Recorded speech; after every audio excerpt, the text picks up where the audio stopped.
अस्सलाम वालेकुम दोस्तों, एनएमडी बिगर सोर्स पे मैं आपको खुशामदीद कहती हूँ। अगर आपको इस वीडियो की कोई भी चीज़ समझ आए तो प्लीज़ इस वीडियो को लाइक करें, अपने फ्रेंड्स फेलोज और उन स्टूडेंट्स के साथ इसको शेयर करें जो कोचिंग को अफोर्ड नहीं कर सकते। इसके साथ ही अगर आप हमारे चैनल पर नए हैं तो प्लीज़ हमारे चैनल को सब्सक्राइब कर दें, साथ ही बेल आइकन के बटन को प्रेस कर दें ताकि आपको हर नई आने वाली वीडियो का नोटिफिकेशन सबसे पहले मिले। आज जो टॉपिक हम डिस्कस करने जा रहे हैं वो ब्रेन का सेकंड पार्ट है, जिसमें मिड ब्रेन और हाइंड ब्रेन को हमने डिस्कस करना था। मिड ब्रेन के बारे में लिखा कि it is reduced in the humans, ये ह्यूमन्स में कम हो चुका है और इसके फर्दर फंक्शन है।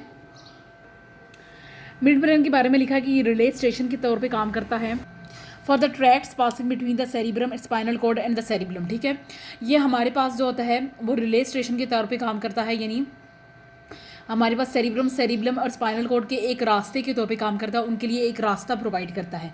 मिड ब्रेन के बारे में लिखा हुआ कि इसके पास रेटिकुलर फॉर्मेशन है, यानी एक जालीदार स्ट्रक्चर है मिड ब्रेन के पास, which is a relay centre connecting the hind brain and connecting the hind brain and the fore brain. हमारे पास मिड ब्रेन में एक जालीदार स्ट्रक्चर है जो हाइंड ब्रेन और फोर ब्रेन को ज्वाइन करने का काम करता है। Reticular formation is very important screening the input information before it reaches the higher centres of the brain. ये क्या करता है, रेटिकुलर फॉर्मेशन, मिड ब्रेन में जो रेटिकुलर फॉर्मेशन मौजूद है उसका एक ये भी, जैसे आप कहीं एयरपोर्ट्स वगैरह पे जाते हैं या किसी भी रेलवे स्टेशन वगैरह पे जाते हैं जहाँ पे आपकी चेकिंग होती है, आपकी स्क्रीनिंग होती है, तो उसको हम कहते हैं कि मतलब आपकी चेकिंग होती है, आपकी स्क्रीनिंग हो रही होती है, तो उसको हम स्क्रीनिंग कहते हैं। तो यहाँ पे मिड ब्रेन में भी जो इन्फॉर्मेशन आती है, जो चीज़ भी आती है वो क्या होता है, हुआ था, ये स्क्रीनिंग करता है उस इनपुट इन्फॉर्मेशन की जब तक वो higher centres of the brain में नहीं पहुंचती। मिड ब्रेन के बारे में लिखा कि ऑडिटरी रिले सेंटर, यानी हमारे सुनने वाला एक सेंटर भी जो है वो मिड ब्रेन में मौजूद है। It controls the reflex movement of the eyes. आप लगातार जब अपनी पलकें झपकाते हैं, आपकी पलकें झपकाने में भी जो है वो मिड ब्रेन इन्वॉल्व होता है। अब हम हाइंड ब्रेन को डिस्कस करेंगे, जिसमें लिखा कि मेडुला ऑब्लेंगेटा है, it controls the several automatic functions. Hind brain में हमारे पास सबसे पहला स्ट्रक्चर, सबसे पहला जो है उस हम पार्ट है मेडुला ऑब्लेंगेटा कहते हैं। हमारे पास ब्रीथिंग यानी रेस्पायरेशन, हमारी हार्ट रेट, हमारी ब्लड प्रेशर, हमारी स्वेलिंग को कंट्रोल करने में मेडुला ऑब्लेंगेटा शामिल होता है। पोन्स जो होता है ये मेडुला के ऊपर मौजूद है और पोन जो होता है वो ब्रिज के तौर पर काम करता है सेरिब्रम, सेरिब्लम और मेडुला में। अब आपने ये बात जहन में रखनी है कि हमने पीछे जो मिड ब्रेन डिस्कस किया है वहाँ पे cerebrum, cerebellum and spinal cord लिखा है, लेकिन यहाँ पे cerebrum and the medulla oblongata, ये तीनों स्ट्रक्चर्स आपने डिफरेंशिएट करके पढ़ने मिड ब्रेन में और पोन्स में। पोन्स का क्या फंक्शन है कि रेट और पैटर्न कंट्रोल करता है, हार्ट बीट का, ब्रीथिंग का रेट एंड पैटर्न कंट्रोल करता है, and certain neurons in the pons that influence the transitions between the sleep and the wakefulness. जब आप सोने से जागने का काम करते हैं, यानी आप जब सोते हैं और सोने के बाद जब आपको कोई झंझोड़ के जगाता है या आप खुद जागते हैं, तो जागने के अमल में जो हमारे पास स्ट्रक्चर मौजूद है वो उसका क्या नाम है, पोन्स। आपको जब आपकी स्लीपिंग साइकिल कन्वर्ट होती है वेकफुलनेस में, तो वो उसमें कौन चीज़ शामिल है, पोन्स कन्वर्ट करता है उसमें। सेरिबेलम के बारे में लिखा कि it coordinates body movement and maintain the body positions. आपको एक इक्विलिब्रियम में मेंटेन करने का काम जो वो सेरिबेलम करता है। आप चल रहे हैं, दौड़ रहे हैं, आप चल रहे हैं, दौड़ रहे हैं, बाईसाइकिल को ड्राइव कर रहे हैं, कोई भी डेलिकेट काम कर रहे हैं, कोई भी नाजुक काम जो अपने हाथों से कर रहे हैं, उसमें जो है वो सेरिबेलम शामिल होता है। सेरिबेलम के बारे में लिखा हुआ कि learning and the memory storage for the behaviours. आपने बिहेवियर्स का मतलब, memory storage for the behaviours का यहाँ पे ये मतलब है, हमने पीछे पढ़ा था, हिप्पोकैम्पस के बारे में भी पढ़ा था, वहाँ पे भी मेमोरी स्टोरेज हो रही थी, लेकिन यहाँ पे जो सेरिबेलम में मेमोरी स्टोरेज हो रही है वो थोड़ी सी डिफरेंट है। डिफरेंट का मतलब ये होता है कि एक काम जो आप कर लेते हैं वो उसकी आपको याद हो जाता है कि हमने काम ये दोबारा से ऐसे करना है, यानी ये आपकी आदतों के बारे में, जो काम आप बार बार करते हैं, जैसे आप कोई अपना सबक याद करते हैं, जो काम आप एक दफ़ा कर लेते हैं वो आपकी मेमोरी में स्टोरेज होना, उसको लर्निंग बिहेवियर यहाँ पे कह रहा है। It is best to develop in the birds which engage in the complex activity for the flight. Cerebrum जो है वो बर्ड्स में बहुत अच्छे तरीके से मौजूद है, क्योंकि वहाँ पे वो फ्लाइटिंग के प्रोसेस को बार बार सीखने और बार बार याद करने का काम करते हैं, तो सेरिब्रम वहाँ पे अच्छे से मौजूद होता है। अब हम स्पाइनल कोड को डिस्कस करेंगे। स्पाइनल कोड हमारा ब्रेन का स्ट्रक्चर यहाँ पे कंप्लीट होता है, तो हम स्पाइनल कोड को डिस्कस करेंगे। हमारे पास ये जो स्ट्रक्चर है, आप हाइंड ब्रेन का एक स्ट्रक्चर है मेडुला ऑब्लेंगेटा, उसके बारे में कहा जा रहा है कि वो नैरो डाउन होता है into the spinal cord. Spinal cord जो वो एक इंपॉर्टेंट स्ट्रक्चर है बॉडी और ब्रेन के दरमियान। स्पाइनल कोड के बारे में लिखा कि extends from the foramen magnum. अब फोरामेन मैग्नम क्या चीज़ है, फोरामेन मैग्नम के बारे में लिखा हुआ है कि सर के पिछले हिस्से में एक सुराख मौजूद है जिसमें से हमारा जो था वो ब्रेन गुजरता है। ठीक है, सर के पिछले हिस्से में एक पोर मौजूद है हमारे पास, उसको फोरामेन मैग्नम कहते हैं। Hole in the bottom of the skull, ये देखिए लिखा हुआ है hole in the bottom of the skull. तो स्पाइनल कॉर्ड एक्सटेंड होता है फोरामेन मैग्नम से, when it is continuous with the medulla to the level of the first and the second lumbar vertebrae. Spinal cord कहाँ तक extend करता है? First और second lumbar वर्टिब्राई तक जो होता है हमारे पास एक्सटेंड करता है, यानी रीढ़ की हड्डी तक। फर्स्ट और सेकंड लुम्बर वर्टिब्राई हमारे पास जो तो वो रीढ़ की हड्डी की स्ट्रक्चर है।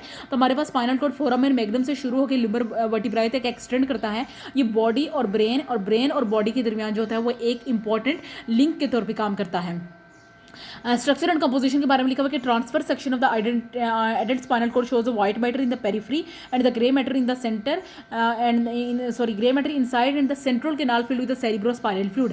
कहा जा रहा है कि तुरछा स्ट्रक्चर जो होता है वो स्पाइनल कॉर्ड का, यानी जवानों में जो तुरछा सा स्ट्रक्चर है स्पाइनल कॉर्ड का वो किस तरह के, उसमें व्हाइट मैटर जो होता है वो पेरिफेरी में मौजूद होता है, ग्रे मैटर जो होता है वो इनसाइड मौजूद होता है, और ब्रेन की तरह इसमें भी जो है वो सेरिब्रोस्पाइनल फ्लूइड जो होता है वो शामिल होता है, सेरिब्रोस्पाइनल फ्लूइड भरा होता है।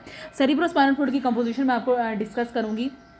हम जब इसकी कंपोनेंट्स स्टडी करेंगे तो मैं सेरिब्रोस्पाइनल फ्लूइड को ब्रीफली एक्सप्लेन करूंगी। इनर पोर्शन जो ग्रे मैटर है इसके बारे में लिखा कि ये बटरफ्लाई शेप्ड होता है। मैं आपको दिखा देती हूँ, ये देखिए ये आपके पास इनर पोर्शन है और ये आपके पास बटरफ्लाई टाइप से शेप है। ये बटरफ्लाई शेप्ड स्ट्रक्चर है और ये ग्रे मैटर है और ये इनसाइड मौजूद है स्पाइनल कॉर्ड के। The two wings of the butterfly are connected across the midline by the dorsal grey commissure and below the white commissure। कहा जा रहा है कि दोनों विंग्स, बटरफ्लाई के दो विंग्स आपस में कैसे जुड़े हैं? हमारे पास डोर्सल ग्रे कमीजर के जरिए से एंड बिलो द वाइट कमीजर के जरिए से। ये देखिएगा आपके पास है दो विंग्स है बटरफ्लाई के, ये हमारे पास कैसे एक दूसरे के साथ कनेक्ट है? ये डोर्सल कमीजर के जरिए से और वाइट कमीजर के जरिए से अटैच्ड है। स्पाइनल कॉर्ड के अलावा की बात की जा रही है। स्पाइनल कॉर्ड के अलावा जो और पार्ट्स हैं नर्वस सिस्टम के, वहाँ पे ग्रे मैटर जो होता है वो नॉन माइलिनेटेड नर्व फाइबर्स और न्यूरॉन सेल बॉडीज से मिलकर बना होता है। यहाँ पे ये बात कही जा रही है कि यानी स्पाइनल कॉर्ड के अलावा जो other parts of nervous system है वहाँ पर ग्रे मैटर जो होता है वो नॉन माइलिनेटेड नर्व फाइबर्स या ट्रैक्ट से मिलकर बना होता है। आउटर पोर्शन के बारे में कहा जा रहा है कि it is compose of the white matter, ये व्हाइट मैटर से मिलकर बना है। अब देखिए ग्रे मैटर में जो था वो नॉन माइलिनेटेड थी, तो व्हाइट मैटर में हमारे पास माइलिनेटेड नर्व फाइबर्स या ट्रैक्ट्स मौजूद हैं। व्हाइट मैटर के बारे में लिखा है कि शो द टू ग्रूव्स हमारे पास दो ग्रूव्स हैं जो डोर्सल साइड से सेंट्रल कैनाल की तरफ है और फिर वेंट्रल साइड से सेंट्रल कैनाल की तरफ है, यानी दो नाली टाइप स्ट्रक्चर, जैसे किसी चीज़ का सुराख या नाली टाइप स्ट्रक्चर होता है उनके बारे में लिखा है कि डीप ग्रूव्स है बोथ साइड्स पे, जैसे डोर्सल साइड से सेंट्रल कैनाल पे और वेंट्रल साइड से भी सेंट्रल कैनाल पे हैं। दीज ग्रूव्स, इन ग्रूव्स को क्या कहते हैं? पोस्टीरियर मीडियन सल्कस कहते हैं या एंटीरियर मीडियन सल्कस कहते हैं। हमारे पास पोस्टीरियर मीडियन सल्कस होता है या एंटीरियर मीडियन सल्कस होता है। Several pairs of the spinal nerves originated from the ventral horn of the grey matter. Spinal nerves जो होती हैं वो कहाँ पे, ज़्यादातर स्पाइनल नर्व्स जो होती हैं वो ओरिजिनेट करती हैं ventral horn of the grey matter से, और जो हमारे पास ज्वाइन करती हैं नर्व्स वो क्या करती हैं? Dorsal horn of the grey matter से। यानी हमारे पास जो नर्व्स स्पाइनल नर्व्स अराइज करेंगी, ओरिजिनेट करेंगी, वो ventral horn of the grey matter से जो अराइज करेंगी, और जो several pairs spinal nerves join करेंगी वो dorsal horn of the grey matter में ज्वाइन करेंगी। Dorsal root of the spinal nerve also contain the ganglia just beside the spinal cord. लिखा हुआ कि डोर्सल रूट जो है हमारे पास स्पाइनल नर्व की, उसके पास गेंगलिया भी मौजूद होता है बिसाइड द स्पाइनल कॉर्ड जो था हमारे पास स्पाइनल नर्व भी मौजूद है, डोर्सल रूट मौजूद है हमारे पास। स्पाइनल कॉर्ड के बारे में लिखा है कि इसके फंक्शंस को स्टडी करेंगे। लिखा है कि spinal cord is a centre for the large number of the reflexes. बहुत सारे रिफ्लेक्सेस जो होते हैं वो स्पाइनल कॉर्ड से कंट्रोल होते हैं। It serve as a pathway for the conduction of the impulses to and from the different parts of the body and the brain. कहने का मतलब ये है कि बॉडी और ब्रेन के दरमियान जितनी भी इंपल्सेस आती हैं वो स्पाइनल कॉर्ड के जरिए से आती हैं। इसके साथ ही मैं अपनी वीडियो से इजाजत लेना चाहूँगी। उम्मीद आपको ये टॉपिक अच्छे से समझ आ गया है। फिर भी अगर आपको कोई चीज़ समझ नहीं आती तो आप उसे कमेंट सेक्शन में पूछ सकते हैं और अपनी राय का इजहार भी कर सकते हैं। अगली वीडियो तक मुझे इजाज़त दीजिएगा। अल्लाह निगहबान।